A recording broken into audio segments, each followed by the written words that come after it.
Здравствуй, уважаемый интернет-телезритель. С вами передача «Акцент», и у нас в студии доктор философских наук Виктор Михайлов. Здравствуйте. Виктор Данилович Михайлов, доктор философских наук, профессор. Окончил философский факультет Ленинградского государственного университета. Область научных интересов: социальная философия, философия согласия, гражданское согласие, история и методология науки. Заслуженный деятель науки Республики Саха-Якутия. Сегодня мы поговорим о Дне государственности Якутии. Виктор Данилович, что для вас в философском, наверное, плане, как видного деятеля общественного, является вот этот праздник? Ну, прежде всего, пользуясь случаем, хотел бы поздравить всех якутян этим праздником. Действительно, праздник примечательный. Дело в том, что 16 лет тому назад в этот день была принята декларация о государственном суверенитете республики, ну тогда еще СССР. Вот, поэтому этот день считается, что наша республика получила государственный суверенитет, и после этого началась подготовка новой конституции республики, вот, уже по новым условиям, по новым правилам, изменившимся условиями. И с этого момента, в общем-то, открывается новая страница в жизни и деятельности всех якутян. Ну, естественно, были издержки. Эти издержки были постепенно сведены на нет приведением соответствия Конституции нашей республики, принятой в 1993 году, в соответствие федеральной Конституции. И этот процесс продолжается, надо сказать так, и все на благо отдельного человека. Поэтому очень сильно активизировалось институты гражданского общества. Люди начали кучковаться, собраться по интересам, по направлениям, по сфере деятельности, да и потом свои какие-то частные интересы реализовывать. Вот, допустим, женские организации, молодежные организации, пенсионерские организации, они начинают формировать гражданское общество для того, чтобы свои частные интересы реализовывать. Поэтому суверенитет пошел по этой линии. Сначала политический суверенитет, потом гражданский суверенитет, то есть свобода гражданских организаций, гражданских институтов. Теперь же, спустя уже более четверти века, мы должны вступить в другой этап понимания суверенитета. Это суверенитет личный, суверенитет индивидуальный. Мы должны стать действительно свободными людьми. Большими потугами идет. Мы не хотим, как говорится, от иждивенческой ориентации, от иждивенческой психологии освободиться. Мы не хотим стать свободными. Нам нужна крыша, грубо говоря, да, в виде гражданского института, какой-то тусовки какой-то, да, какого-то коллектива. И самая большая мощная крыша – это, конечно, государственная. Поэтому мы еще от этой пуповины никак не можем освободиться. Нам пора взрослеть, пора свои проблемы решать самим, но при содействии государства и института гражданского общества. Вот понимаете, гражданское общество – это хотя бы там дворовый комитет, так, домовый комитет. Это те, которые любители шахмат, допустим. Да? Мой интерес защищает это мой коллектив. Это моя отдушина, это где мое подспорье, это мое плечо, где могу прислониться, где я могу объединиться средствами, да, и решать общие проблемы.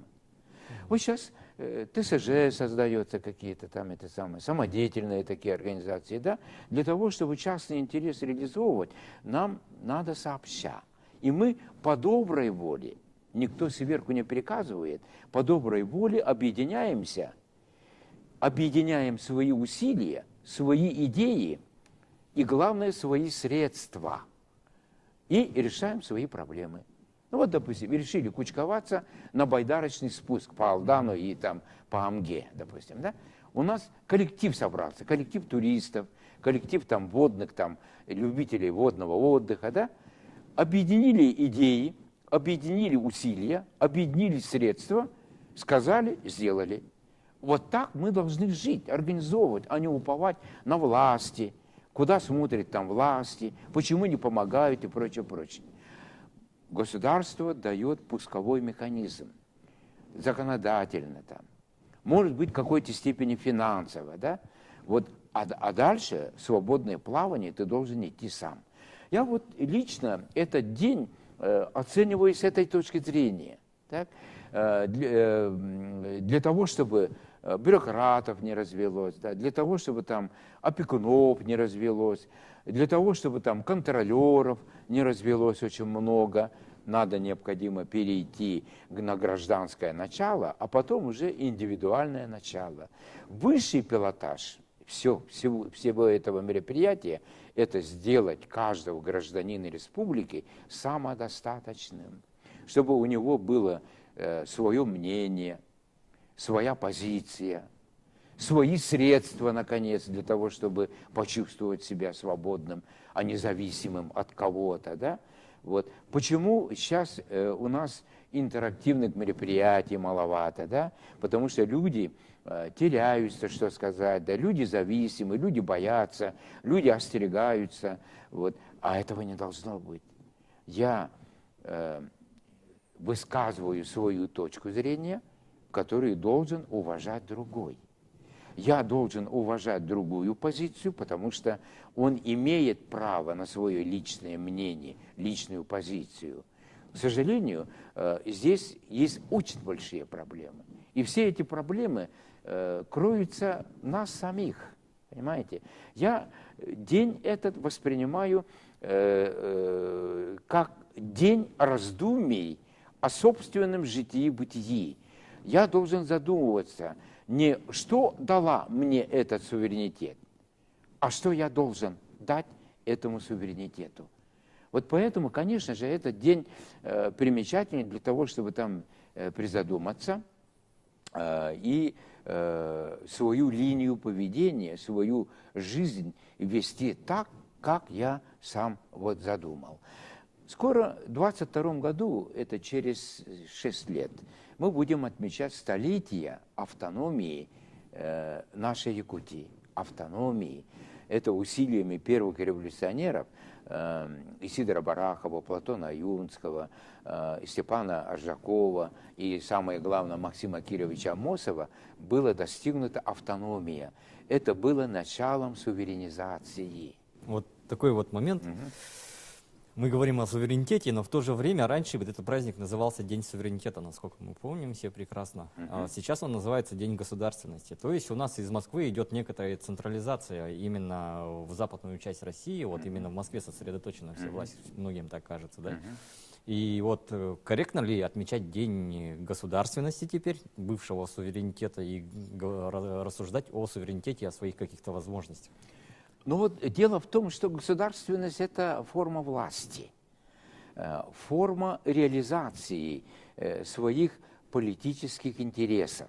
Так? Это было всегда и будет всегда, пока существует сообщество и будет власть. Так? И эта власть политическая будет делиться своими полномочиями гражданской властью, самоуправлением, самоорганизацией. А самоорганизация какой-то части общества необходима для того, чтобы приучить каждого субъекта властвовать над собой. Над собой. Он должен быть самодостаточным субъектом своей собственной жизни. Вот поэтому вот это, а на самом деле усиление политического начала всегда формирует иждивенческое настроение. Настроение, связанное, что от меня ничего не зависит. Так? Я маленький человек. Так? Мне укажут, мне поможет, мне подскажут, меня направят и прочее, прочее. Поддержат, если в случае чего. Да? Но надо научиться, в общем-то, жить своим умом и своим трудом. А для этого государство должно дать механизм, возможности, так, и превратить каждого в субъект своей собственной жизни. Вот смысл вот этой государственности я усматриваю вот в этом. Если власть не хочет давать людям волю и решать самим, как им жить, как организовываться, да, это такая власть, конечно, ошибку допускает и своей конечной цели не видит. Это временно, это временщики. Так? А на самом деле стратегия или далекая перспектива такова, что каждый должен получить право и свободу и решать свои проблемы самому. Это и есть как бы суверенитет. Конечно. Суверенитет конечным смыслом имеет суверенного гражданина, суверенную личность. Вот ради этого мы живем. Интуитивно мы это понимаем, кстати сказать. Не совсем дураки. Ну, в последнее время слово «либерал», как бы, да, как направление, оно приобрело такое... Ругательное слово. Ругательное характеристику. Но вы описали идеальный либерализм, конечно, уважение. Конечно. Но мы понимаем, вот в одном из таких ток-шоу или там интерактивных передач, по-моему, ТВЦ, спорящие как раз начали с того, давайте определимся. Нет, у воскресном передаче Владимира Соловьева, вот, они говорят, давайте определимся в понятии, кто такой либерал, что такое либерализм. Оказывается, по-разному понимают. И вот Карен Георгиевич Шахназаров говорит, на самом деле провалилась не либеральная идея, а западная модель, западное понимание либерализма. Но мы же имеем право на свое собственное понимание либерала и что такое либерализм. Кстати, самым первым либералом в республике был Василий Васильевич Никифоров, Крюмнюр, вот юбилей которого мы отмечали в этом году, и памятник будет у фасада Илтумен будет открываться. Он либерал.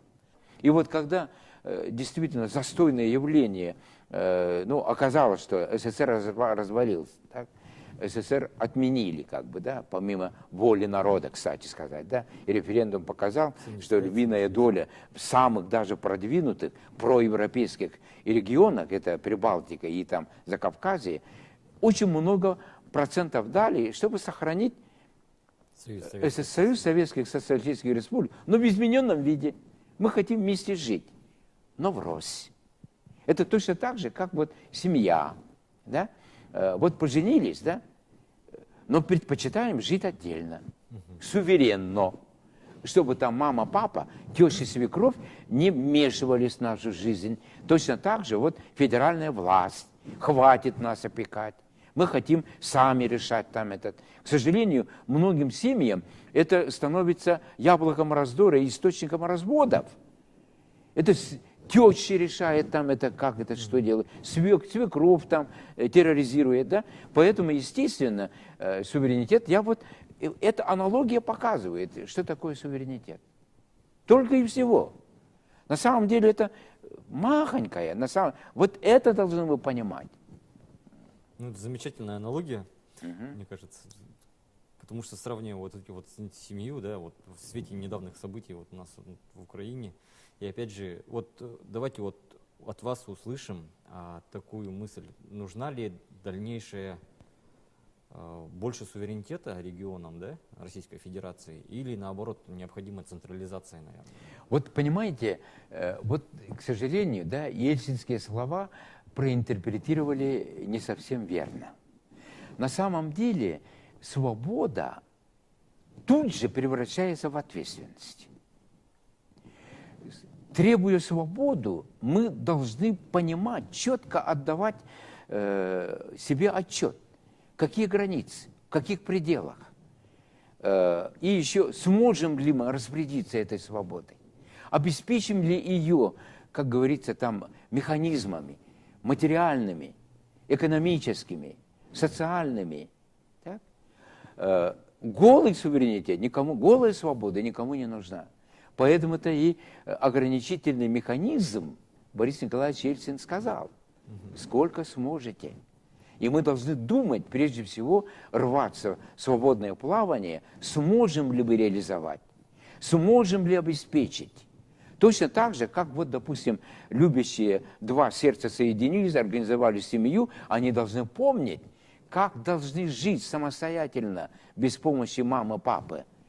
Снять квартиру, допустим, да, вот, на зарплате жить. Еще эта молодая жена по уходу за ребенком сидит. Смогу ли я прокормить семью? Насколько... Ну, понимаете, вот это и есть ответственный подход, да? Потому что односторонней свободы не бывает. Свобода всегда превращается в ответственность. Точно так же право. Право превращается в обязанность. Без обязанности нет прав.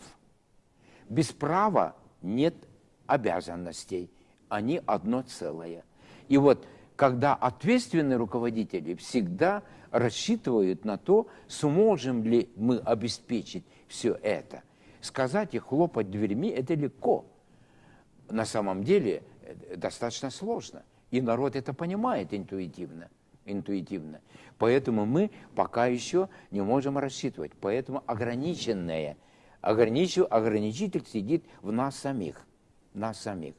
Это великая китайская мудрость, ну, конфуцианцев, допустим, да, оно так и рассчитывает.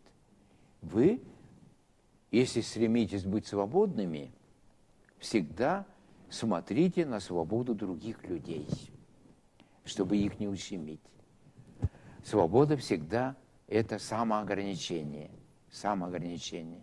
Поэтому суверенитет наш развивается, мне кажется, что достаточно в верном направлении. У нас ответственное руководство, которое такую без поводу и с поводом конфронтации федеральным центром не вступает.